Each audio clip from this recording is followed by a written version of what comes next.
예, 안녕하세요. 반갑습니다. SFC 운동원 여러분 반갑습니다. 저는 오늘 특강을 맡은 경향교회의 권정민 장님 집사입니다. 네. 비록 온라인으로 만나게 되어 여러분의 얼굴을 볼 수 없어서 아쉽지만 개혁주의 신앙을 어려서부터 철저히 교육받은 소중한 여러분과 이렇게나마 함께 할 수 있어서 정말 감사합니다. 이런 귀한 자리에 초대해 주셔서 감사드립니다. 세상의 기준을 볼 때 제가 이렇게 누구를 가르칠 만한 그런 훌륭한 사람은 아닙니다. 하지만 신앙의 선배로서 하나님께서 저에게 열어 보이셔서 깨닫게 하신 것을 운동원 여러분들과 나누면서 성도로 함께 교제할 수 있는 시간이 되기를 바랍니다. 제가 오늘 이야기할 강의의 제목은 다 들으셔서 아시겠지만 성도의 삶입니다. 제목이 아주 거창하죠. 우리 모두 성도로서 잘 살고 있는지 한번 고민해보는 시간이 되면 좋겠습니다. 오늘 이야기할 내용은 크게 세 부분으로 나뉘어 있습니다. 첫 번째는 성도로서의 삶의 시작이라고 볼 수 있는 성도의 고백, 두 번째는 성도로서의 삶에서 나타나야 할 성도의 사랑, 마지막으로 성도의 삶에서 중요한 주제인 성도의 결혼관입니다. 첫 번째 주제부터 한번 얘기해 볼게요. 성도의 고백, 성도로서의 삶의 시작, 무엇일까요? 예, 바로 바른 신앙 고백입니다. 여러분은 무엇을 믿고 있나요? 교회당을 다니며 나는 대체 무엇을 믿는가 한 번도 고민해 본 적이 없는 친구라면 오늘 한번 함께 고민해 보면 좋겠습니다. 고백이라는 단어를 사전에서 찾아보면 마음속에만 가지고 있던 생각을 진실하게 말하는 것이라고 합니다. 우리의 신앙 고백 역시 대충 이런 것 같아 이런 생각이 아니라 말로 마음에 진실된 생각을 표현할 수 있어야 하는 것입니다.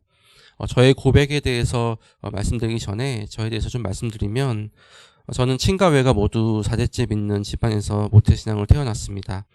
가정에서는 늘 부모님께서 기도해 주셨고 주일에는 빠짐없이 교회에 가서 예배를 드렸습니다. 교회에서는 각종 성경학교와 모임 봉사에 빠지지 않고 성실히 어린 시절을 보냈습니다. 교회 예배, 성경, 기도, 찬양, 성경의 인물이나 교회에서 사용하는 용어 등도 당연히 익숙한 것이었습니다. 그야말로 기독교 문화 속에서 보호받으면서 자라났다고 할 수 있죠. 이렇게 자란 제가 20대 후반이 되었을 때 방금 여러분께 드렸던 그 질문을 받았어요. 당신은 무엇을 믿습니까? 여러분도 한번 생각해 보세요. 감히 교회에서 나고 자란 내게 이런 이단과 같은 질문을 하냐고 생각하지 마시고 여러분도 한번 대답해 보세요. 나는 지금 교회 다니고 있고 SFC 운동원인데 나는 대체 무엇을 믿는가? 한번 잠시 속으로 한번 대답해 보세요.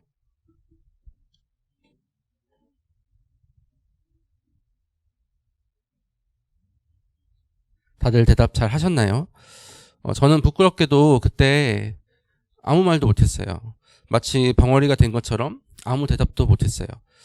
저에게 인지라는 게 생긴 게 5살이라고 가정하면 약 25년 동안 매주 교회에 가서 예배를 드리고 기도와 찬양을 했는데 한 번도 고민해 보지 않았어요. 내가 무엇을 믿고 있는지 한 번도 생각해 본 적이 없었던 거죠. 설교를 듣고 성경을 읽으면서도 제 마음속을 정리해 본 적이 없었던 거였어요. 큰 망치로 맞은 것처럼 정신이 멍했던 기억이 있습니다. 저는 그 질문에 큰 충격을 받았어요. 내가 그동안 뭘 하고 있었던 것인가 하는 좌절감이 들었습니다.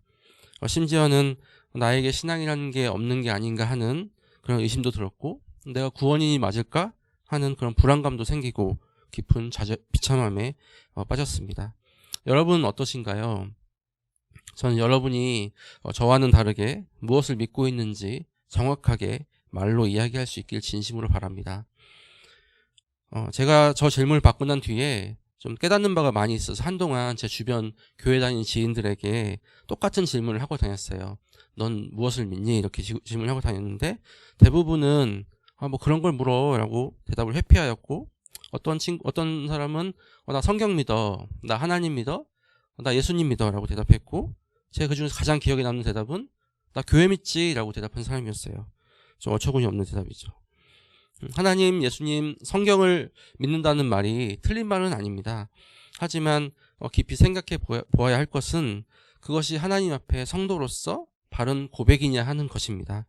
그럼 어떤 것이 바른 고백일까요? 우리는 사실 정답을 알고 있습니다. 매 예배 때마다 고백하는 사도신경이 바로 그것입니다. 사도신경은 이렇게 시작합니다. 전능하사 천지를 만드신 하나님 아버지를 내가 믿사오며. 예, 그렇습니다. 우리는 바로 전능하사 천지를 만드신 하나님 아버지를 믿습니다. 놀랍지 않나요? 이 온 우주와 만물을 창조하시고 조금도 문제없이 운영하고 계시는 하나님의 전능하심이 놀랍지 않으신가요? 이것을 믿는다고 고백하는 것입니다. 그 이유는 어떻게 되나요? 잘 아시다시피 예수 그리스도의 나심과 고난받으심, 죽으심, 다시 살아나심, 승천하심, 그리고 다시 오심을 믿습니다. 성령을 믿고 거룩한 공회와 성도가 교통하는 것, 죄를 사하여 주시는 것, 몸이 다시 사는 것, 영원히 사는 것을 믿는다고 우리는 고백을 하고 있습니다. 그런데 이런 신앙 고백이 여러분 자신의 고백인가요? 아니면 혹시 외기만 했던 고백이 아닌가요? 혹시 앞에서 설교하신 목사님의 고백은 아닌가요? 여러분, 하나님께서 전능하시다는 게 믿어지시나요? 하나님께서 천지를 만드신 것이 믿어지시나요? 이 놀라운 사실이 믿어진다면 몸이 건조하게 고백할 수 없을 것입니다. 온 마음을 담아서 진심으로 고백할 수밖에 없겠죠. 그리고 내 입을 통해서 말했다고 해서 다 나의 고백이 되는 것은 아닙니다. 자신의 마음을 담아낸 고백이 아니면 진정한 고백이 아닙니다. 여러분이 학교에서나 학원 혹은 인터넷 강의를 통해서 수업을 듣고 어떤 문제를 풀어내도 기본 개념이 내 것이 되지 않으면 분명 다른 친구가 그 문제에 대해서 질문을 했을 경우 그 개념에 대해서 잘 설명하지 못하고 똑같은 개념을 약간만 변형한 문제가 나와도 풀지 못하죠. 완전히 그 지식이 자기 지식이 되지 않았기 때문입니다. 마찬가지예요. 여러분의 고백이 여러분의 것입니까? 당신은 무엇을 믿습니까? 라는 그 충격의 질문을 받고 난 시점을 기준으로 사도신경을 통한 저의 신앙 고백은 다를 수밖에 없었습니다. 그 이전엔 아마도 주문처럼 외웠던 것 같아요. 어렸을 때 외운 거니까 습관처럼 줄줄줄 외기만 한 것이죠. 충격 이후로는 제 마음을 담아서 한 구절 한 구절 진심의 고백을 하고 있습니다. 여러분이 아까 속으로 어떤 대답을 하셨는지 정말 궁금합니다. 여러분의 진심 어린 마음을 담은 고백인가요? 아니면 명백한 뜻을 몰라서 매우 추상적이지만 대략 알고 있는 그런 어떤 익숙하고도 상투적인 그런 어휘들의 조합이었나요? 그것도 아니면 뭐 저런 질문을 하냐는 투정이었나요? 혹시 저처럼 아무 대답도 못하신 분 안 계신가요? 제 이야기를 계속 드리자면 저는 그 충격 이후에 성경을 정말 많이 읽었습니다. 영적인 호기심에 성경을 읽지 않을 수 없었어요. 어떻게 하면 하나님을 더 알 수 있을까? 마치 절벽에 매달린 사람처럼 간절히 성경을 읽고 신앙서적을 탐구했습니다. 돌아보면 지금까지 제 인생에서 가장 은혜가 풍성한 시간이었습니다. 성경 말씀을 읽을 때마다 너무 달콤했어요. 말씀을 읽는 시간이 너무 귀했습니다. 그러다 하루에 50장씩 성경을 읽었어요. 오래 걸립니다. 한 장 분량에 따라서 좀 다르지만 대략 5시간, 6시간 정도 성경을 읽었습니다. 그렇게 1년 동안 보면은 1년에 한 10쪽 정도 성경을 볼 수 있어요. 운동원 여러분, 성경 1독 그 자체가 중요한 것은 아닙니다. 하지만 개혁주의 기독교의 핵심이 바로 성경입니다. 또 우리의 신앙과 행위의 유일한 규범도 성경 말씀이죠. 저는 여러분께 가급적 많은 분량의 성경을 매일 읽으시라고 권해드립니다. 각자의 사정이 있으니 다 똑같이 매일 50장씩 읽으세요 라고는 못하겠어요. 저도 지금 사실 두 아이를 양육한다는 핑계로 성경을 많이 못 보고 있거든요. 그러나 잠 푹 잘 자고 핸드폰 게임하고 유튜브 볼 거 보고 인스타, 페북 친구들 다 찾아다니면서 성경 볼 시간이 없다는 핑계는 대지 마셔야 합니다. 성경을 많이 보는 것이 여러분의 목사님과 전도사님, 선생님께 유익이 있는 것이 아니라 바로 여러분 자신에게 유익이 있습니다. 여러분도 말씀에 대한 갈증을 느끼셔서 하나님의 말씀으로 시원케 하는 은혜가 있기를 바랍니다. 하나님과 성도인 나와의 관계를 깊이 생각해 보아야 합니다. 이 관계에 대한 바른 정립이 없다면, 또 고백이 없다면 하나님께 기도하세요. 하나님께서 친히 여러분의 눈을 열어 깨닫게 해주시기를 간구하세요. 성경을 정독하고 또 목사님께 여쭤서 유익한 신앙 서적들을 추천받아서 여러분의 머리와 마음에 하나님에 대한 지식이 풍성해지도록 해야 합니다. 그럴 때 하나님의 은혜 가운데 자기의 말로 진정한 마음을 표현하는 진짜 신앙 고백을 할 수 있게 될 것입니다. 그것이 시작입니다. 여러분도 자기의 신앙 고백이 분명해지는 성도의 삶에 진정한 시작이 있으시기를 바랍니다. 두 번째 주제는 성도의 사랑입니다. 바른 신앙 고백으로 성도의 삶을 시작한 사람이라면 반드시 사랑해야 합니다. 아니, 반드시 사랑하게 됩니다. 누구를 사랑하게 될까요? 예, 바로 성도는 하나님을 사랑하게 됩니다. 사랑이라는 말이 참 추상적이죠. 사랑이 무엇일까요? 좋아하는 것, 급식에서 내가 가장 좋아하는 반찬을 나눠주는 것, 선물을 많이 주는 것, 같이 있어주는 것, 맛있는 걸 사주는 것, 따뜻한 눈빛을 보내는 것, 즐거운 교제, 여러 가지가 있겠죠. 사람마다 사랑이 무엇인가에 대한 생각이 다 다를 것입니다. 그렇다면 하나님을 사랑하는 것은 무엇일까요? 예, 그렇습니다. 말씀을 지키는 것입니다. 하나님을 사랑하는 자는 하나님의 말씀을 지키는 것이 무거운 짐이 아니라 즐거운 일이죠. 세상에서 우리를 거룩하게 구별하기에 가장 기초가 되는 주일 성수에 대해서 좀 얘기해 보면 좋을 것 같습니다. 주일 성수에 대한 제 얘기를 드리자면, 저는 어렸을 때 의사가 되고 싶은 꿈이 있었습니다. 의사가 되어서 의료 선교도 가고 환자에게 전도도 하고 돈도 많이 벌어서 헌금을 많이 하고 싶었습니다. 그러면서 이게 다 하나님의 영광을 위한 것이니 꼭 되게 해달라고 기도를 했었어요. 이런 마음에 대학교를 졸업하고 20대 후반에 의학전문대학원이라는 곳을 준비를 했습니다. 정말 열심히 공부했어요. 잘 준비하고 있었습니다. 그러던 어느 날 제가 응시하려던 그 시험 날짜가 공개되었는데 주일인 거예요. 제가 처음에 준비를 시작할 때 그 직전 시험까지는 다 토요일이었는데 제가 시험 보려고 한 그 해부터 주일로 바뀐 거예요. 오랫동안 준비했고 돈도 많이 들었고 시간도 많이 들였습니다. 20대 후반이었기에 사실 취직도 포기하고 올인한 셈이었어요. 근데 시험 날짜가 주일인 거예요. 마음이 무척 힘들었습니다. 너무 답답하고 괴로웠습니다. 하나님의 영광을 위해 달려왔던 길이라고 생각했는데 하나님의 말씀대로 살려고 하니 이 시험을 볼 수 없게 된 거예요.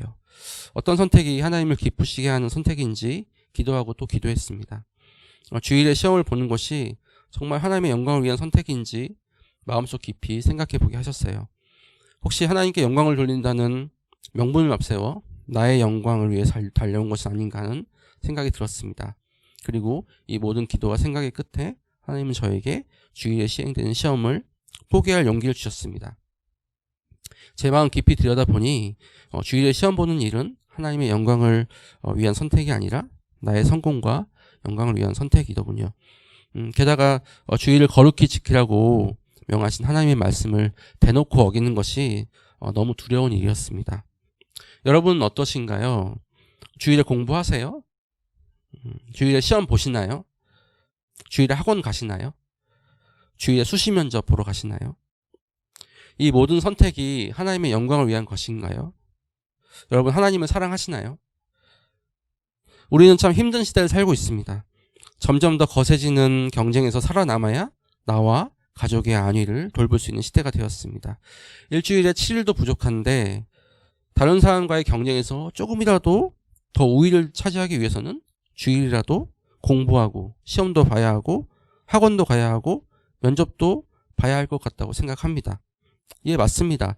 하루라도 더 공부하고 한 번이라도 더 시험 보는 사람이 당연히 세상의 경쟁에서 승리할 확률이 높습니다. 주일에 시험 보는 사람이 그렇지 않은 사람보다 더 기회가 많겠죠. 주일에 수시 면접 보러 가는 사람이 꼭 가고 싶은 대학에 합격할 수도 있겠습니다. 주일에 학원에서 공부하는 사람이 그렇지 않은 사람보다 시험을 잘 볼 가능성이 더 높습니다. 그렇지만 이렇게 주일을 지키지 않는 삶이 도대체 불신자의 삶과 무엇이 다른가요? 성도의 선택은 달라야 합니다. 하나님을 기쁘시게 하는 선택을 매 순간 하고자 애써야 합니다. 그렇게 사는 성도로서의 삶을 감히 세상의 잣대를 가지고 평가하려고 하지 마세요.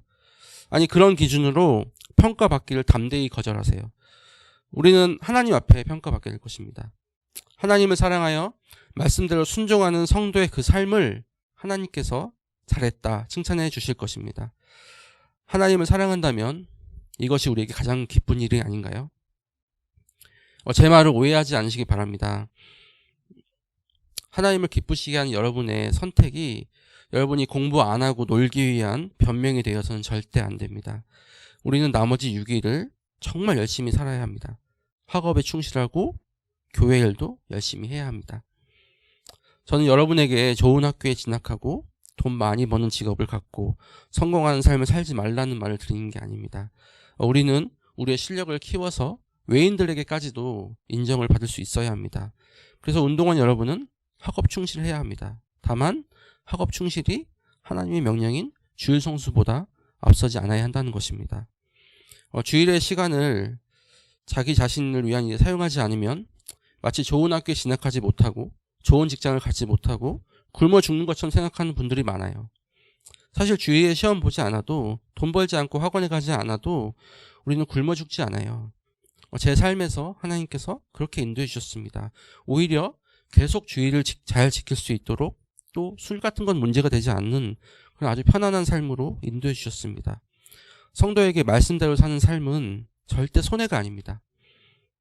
여러분 아시다시피 하나님은 그런 분이 아니십니다. 성경에 증거된 대로 말씀을 지키는 자에게 약속하신 그 많은 복들을 누리면서 살 수 있습니다. SFC 운동원 여러분은 지금 잘 배우고 훈련하고 계시죠? 배운 대로 해보세요. 여러분께서 학생신앙운동의 운동원으로서 배운 그대로 살아보세요. 하나님께서 언약의 말씀을 통해서 약속하셨습니다. 저는 부족하지만 말씀대로 행하고자 애쓰고 있고 또 말씀드린 대로 많은 축복을 누리면서 잘 살고 있습니다. 운동원 여러분의 삶 속에서도 이런 은혜가 충만하시길 바랍니다. 여러분의 모든 선택이 하나님을 기쁘시게 하기를 바랍니다. 그것이 하나님을 사랑하는 성도의 삶입니다. 하나님을 사랑한다고 고백하는 여러분의 삶에 반드시 말씀대로 사는 하나님을 사랑하는 증거가 있기를 바랍니다. 또 둘째로 성도는 이웃을 사랑해야 합니다. 가장 먼저는 우리의 몸이요 지체인 교회를 사랑해야 합니다. 아시는 대로 교회는 건물이 아니죠. 성도의 모임이 교회입니다. 교회를 사랑하는 것이 무엇입니까? 다양한 방법으로 교회를 사랑할 수 있겠지만 가장 먼저 생각나는 것은 지역교회에서 열심히 봉사하는 것입니다. 교회의 유익을 위해서 애쓰는 것입니다. 목사님이나 전사님께서 아무개야 너 내년에 이것 좀 맡아줘야겠다 하거나 이번에 이 일 좀 같이 해보자 하면 우리는 어떻습니까? 우리는 세상에서 가장 겸손한 사람이 되죠. 저는 그럴 자격이 없습니다. 저는 죄인 중에 괴수입니다. 저는 이 십자가를 감히 감당하지 못합니다. 라는 태도로 말씀을 드리죠. 그러나 우리 중에 누가 자격이 있고 능력이 있습니까? 아무도 없죠. 능력이 없으니 하나님께 기도하면서 겸손하게 맡겨주신 일들을 주께 하듯 충성하는 것입니다. 그 일이 사람이 보기에 클 수도 있고 작을 수도 있습니다. 그것이 중요한 게 아닙니다. 하나님께서 각자에게 주신 은사대로 맡겨주신 것을 잘 감당하시면 됩니다. 그러니 앞으로 목사님, 전사님께서 일을 맡기시면 마치 기다렸다는 듯이 네 하시고 기도하시면서 충성스럽게 감당하시기 바랍니다. 가끔 교회 다니면서 이런 종교 생활을 하는 사람이 있어요. 하나님은 좋은데 난 교회는 싫어. 교회 이상한 사람 진짜 많아. 또는 하나님 계신 것 같은데 교회 다니는 건 좀 귀찮아. 못하게 하는 것도 많고 시간도 너무 많이 뺏겨. 피곤해. 난 편하게 하나님만 믿을래. 하나님 믿고 착하게 열심히 살면 천국 가겠지라고 얘기하는 사람들이 있어요. 이렇게 사는 것이 과연 성도의 삶이라고 말할 수 있을까요? 그냥 자기 자신의 유익을 위해서 종교 생활을 하고 있고 그 종교 생활을 기독교라는 틀 안에서 하고 있는 것 뿐입니다. 여러분, 그리스도는 머리이시고 성도, 교회는 그의 몸입니다. 우리는 이 관계를 분명하게 인식해야 합니다. 하나님을 사랑한다고 하면서 교회를 사랑하지 않는 것은 이상하지 않나요? 저는 매우 기괴하게까지 들립니다. 하나님을 사랑하고 교회를 사랑하는 것은 또 어떤 행동으로 나타날까요? 바로 온전한 헌금 생활입니다. 11조 헌금, 당연히 하나님께 드려야 하는 것입니다. 감사헌금, 주일헌금, 선교헌금, 그리고 섬기는 지역교회에 따라서 다르겠지만 각종 특별헌금, 힘을 써서 애를 써서 드려야 합니다. 하나님께서 돈이 없으셔서 우리가 헌금 드리는 게 아니죠. 우리에게 주신 것 다 하나님의 것입니다. 하나님 감사합니다. 제가 하나님을 사랑합니다 하는 우리의 표현입니다. 그리고 하나님이 지역교회를 통해서 지금도 이루어가시는 구속사에 우리를 사용하는 감사한 일인 것입니다. 난 아직 학생이니까 돈이 없어서 난 가난해서 이런 생각이 하시는 운동원들이 계신가요? 하지만 하나님은 과부의 두렙돈을 칭찬하셨고 여러분의 중심을 보신다는 사실을 기억하시기 바랍니다. 많이 드리고 싶은데 많이 못 드려서 속상하시다면 애끓는 마음으로 기도하세요. 온전한 헌금 생활에 힘쓰시기 바랍니다. 성도라면 사랑해야 할 교회, 우리의 몸이요 지체인 교회는 비단 지역교회만을 말하지는 않습니다. 우리는 우주적 교회의 일부입니다. 기독교를 핍박하는 국가가 아직 많이 있죠. 가장 가까이에 북한이 있습니다. 그곳의 성도들도 우리의 지체입니다. 후에 천국에서 만나 함께 하나님을 찬양하고 성도의 교제를 나눌 형제요 자매입니다. 똑같이 하나님을 영원히 찬양하는 거룩한 무리입니다. 이 생에서는 각자의 나라에서 또 각자의 상황에 따라서 신앙생활을 합니다. 우리는 지금 자유 대한민국에서 평화롭게 신앙생활을 하고 있지만 우리의 형제요 자매인 북한의 지하교회 성도들은 오늘도 목숨을 내놓고 숨어서 예배를 드리고 있습니다. 우리는 이 지하교회 성도들을 사랑해야 합니다. 여러분, 북한의 성도들을 위해 기도하고 있나요? 만약 여러분의 가족이 그렇게 고통 속에서 지내고 있다면 여러분은 어떻겠습니까? 하나님께 간절히 부르짖을 것입니다. 기도할 때마다 눈물이 나지 않을 수 없을 것입니다. 신앙의 자유를 주시기를, 하나님이 그들의 눈물의 기도에 응답하시기를 간절히 기도하게 될 것입니다. 그런 사랑을 하시기 바랍니다. 그러나 이제 우리나라도 점점 신앙의 자유를 잃어가고 있는 것 같아요. 교회를 공격하는 정도가 점점 거세어지고 있습니다. 코로나를 교회 탓으로 돌리고 있죠. 교회 다녀오면 마치 병균을 옮기고 다니고 있는 취급을 받습니다. 한번 잘 살펴보세요. 저 위정자가 교회를 공격하는 정책을 내는 사람인지 아닌지, 역사상 최악의 인권 말살 집단인 북한의 공산당에 대하여 우호적이지 아닌지 한번 판단해 보세요. 성도라면 마땅히 성도로서의 기준을 가지고 판단해야 합니다. 교회와 성도를 지키는 편에 서야 하는 것입니다. 수많은 매체와 인터넷 기사, 또 정체를 알 수 없는 댓글들이 여러분을 현혹하지 않도록 경계하세요. 여러분은 성도입니다. 성도라면 성도로서 생각할 줄 알아야 하지 않을까요? 우리의 머리 대신 그리스도와 몸된 지체를 먼저 생각할 수 있는 여러분이 되시기를 간절히 바랍니다. 또 어떤 이웃을 사랑할 수 있을까요? 우리는 지금은 믿지 않는 이웃도 사랑해야 합니다. 어떤 것이 이들을 사랑하는 것입니까? 가장 큰 사랑이 바로 복음을 전하는 것이죠. 복음을 전하기 위해 우리는 빛과 소금의 역할을 감당해야 합니다. 성도로서 산다면 세상에서 빛과 소금이 될 수밖에 없습니다. 제 이전 직장에서 있었던 일을 하나 말씀드릴게요. 요즘은 술자리 강요하지 않는 회사가 많이 있지만 제가 들어갔던 직장은 신입사원이 들어오면 당연히 환영회를 술자리로 가지는 그런 회사였습니다. 그날은 신입인 저를 위한 술자리가 있는 날이었는데 제가 이제 중요한 업무가 있어서 30분 정도 늦게 참석을 했습니다. 그 30분간의 음주로 이미 모든 직원들이 다 술기운이 올라온 상태였습니다. 술자리가 있는 그 가게의 문을 열어보니 이렇게 긴 테이블이 이렇게 있고 30여 명 이상이 이렇게 삥 둘러앉아 있었습니다. 가운데쯤에 이른바 높으신 분들이 앉아 있는 곳이 있었고 그 중에 이제 한 의자가 비어 있었습니다. 제 자리였죠. 그래서 저를 이제 그쪽으로 안내해서 저 이제 앉았는데 제 앞에 이제 빈 술잔이 놓여 있어서 저한테 술을 따라주면서 환영한다라고 이렇게 환영 인사를 건네줬습니다. 저는 이제 예의를 갖춰서 교회 다녀서 술을 마시지 않습니다라고 얘기했습니다. 그 순간 그 긴 테이블에 차가운 얼음판을 바뀌면서 그 술에 취해 흥에 겨운 분위기가 차분히 가라앉는 겁니다. 저는 이제 왕따같이 그냥 앉아 있었어요. 그냥 이렇게 가만히 앉아 있고 다들 이제 각자 이렇게 흥겹게 술 마시고 이제 모두 불편하게 만든 다음에 이제 1차만 하고 전 빠져나왔습니다. 나오고 저는 이런 생각이 들었죠. 아, 조만간 회사에서 잘릴 수도 있겠구나. 근데 잘리진 않았어요. 근데 그 이후에도 술자리는 자주 있었습니다. 그때마다 직원들이 돌아가면서 왜 술을 안 마시냐, 교회 다니면서 안 마신다 하니까 어느 교회 다니냐, 교단이 뭐냐, 이단 아니냐까지 얘기를 들었습니다. 어떤 날은 직원 생일 축하 자리에 피자가 나와서 피자를 먹었는데 피자는 먹나 보네라는 조롱도 들었습니다. 술이랑 피자는 뭔 상관인가요? 아무 상관없죠. 근데 이제 조롱을 하는 거죠. 술자리에서 술 안 마신다고 물수건도 이렇게 맞았어요. 근데 놀라운 사실은 알고 보니 제가 속한 그 부서의 절반 정도가 기독교인이었어요. 교회 다니면서도 세상에서는 그것을 숨긴 채 살아가는 맛을 잃은 소금인 거죠. 여러분 어떠신가요? 여러분, 학교에서 친구들과 다른 모습을 보여 유난 떠는 모습이 싫은가요? 기도하고 밥 먹는 것 어려운가요?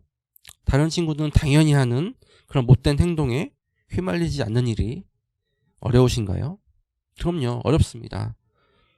해본 사람은 알 수 있어요. 매우 어렵습니다. 그럼에도 불구하고 우리는 불신자와 동일하게 행동해서는 안 됩니다. 그것이 빛과 소금의 기능을 감당하는 성도의 본분입니다.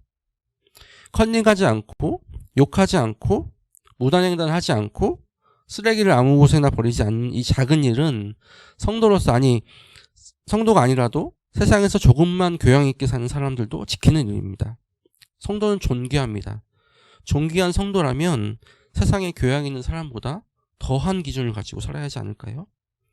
제 직장에서의 이야기를 다시 돌아가 보면 그 후에 직장에서 저의 기독교인으로서의 입지는 확실해졌습니다. 누구도 술을 권하지 않았어요. 심지어는 진짜 교회 다니는 사람이 저래야 한다면서 술 마신 다른 교회 다니는 직원한테 뭐라고 막 하더라고요.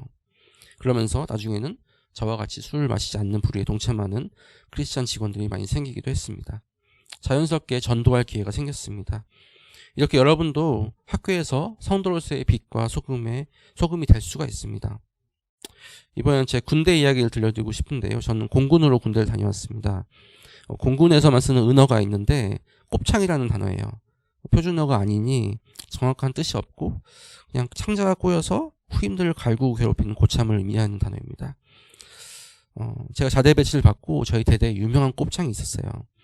곱창이니 후임을 괴롭히는 건 당연하고 선임들마저도 그 사람이 좀 꺼린 거예요. 너무 좀 못된 사람이어서.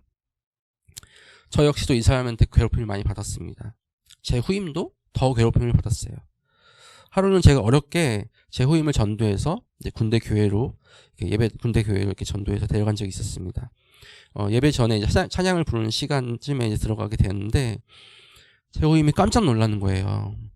그 곱창이 그 교회 예배당에 앉아서 손을 들고 눈물을 흘리면서 찬양을 부르고 있는 모습을 본 거예요. 제가 말씀드린 그 곱창도 교회 다니는 사람이었습니다. 예배 후에 제 후임이 저에게 말을 했어요. 저 XX 때문에 저는 교회를 못 갈 것 같아요. 라고 얘기했습니다. 수차례 제가 설득을 했는데도 결국 제가 군대에 있을 동안에는 교회로 인도하지 못했습니다. 그 곱창 선임이 진짜 성도인지 아닌지는 제가 알 수 없지만 아무리 군대라고 하더라도 빛과 소금처럼 역할을 하지 못한다면 이렇게 한 영혼이 교회에 오는 것에 방해가 될 수도 있습니다. 여러분의 성도로서의 정체성을 분명히 하시기 바랍니다. 빛과 소금의 역할을 바르게 감당하시므로 믿지 않는 이웃을 사랑하시기 바랍니다. 제발 저 인간 때문에 교회는 못 가겠다. 그 인간이 되시면 안 됩니다. 이런 말 절대 들으시면 안 됩니다. 성도의 삶을 살아가는 사람에게는 필연적으로 세상의 박해가 따라옵니다. 하나님을 사랑하여 신사참배를 거절한 선조들이 목숨을 잃었습니다. 북한의 남침으로 인한 6.25 전쟁에서 예수님을 부인하지 않으면 목숨을 내놓으라는 공산당의 총칼에 우리의 수많은 신앙의 선배들이 살해되었습니다. 지금은 자유민주주의 국가에서 편안히 살고 있으니 이런 핍박은 더 이상 나와는 상관없다고 생각하시나요? 코로나19 바이러스 전파를 교회 탓으로 돌려 교회 다니는데 눈치를 주는 핍박 속에서 여러분은 성도로서 어떤 삶을 살고 계신가요? 외부의 핍박만이 전부는 아닙니다.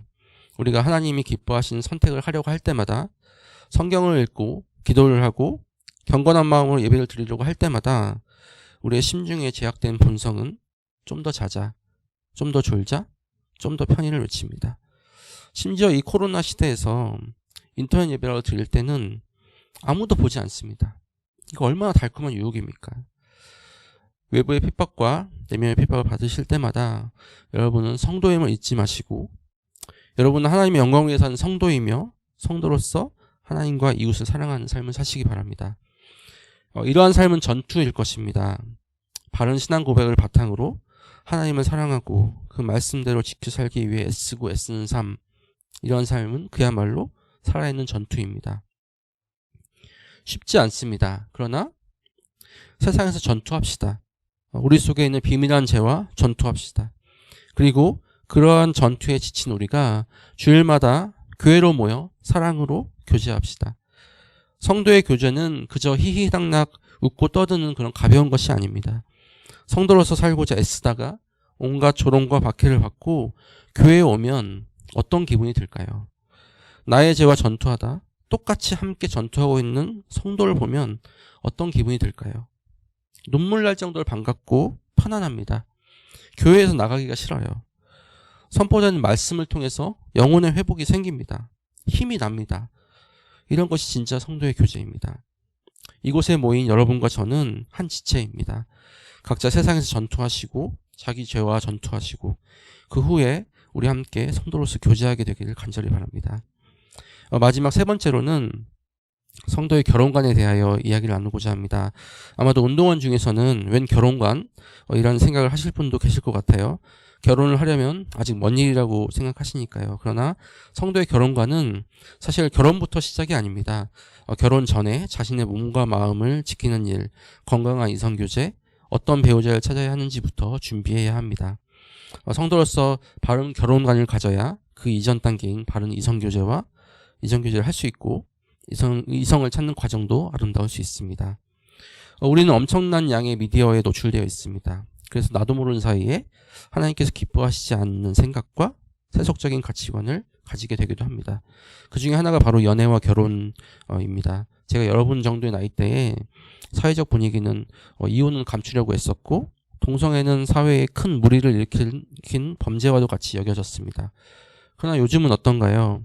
성소수자 보호라는 명목으로 동성애는 더 이상 죄악시되기는커녕 이제는 성적 취향으로 대우해주죠.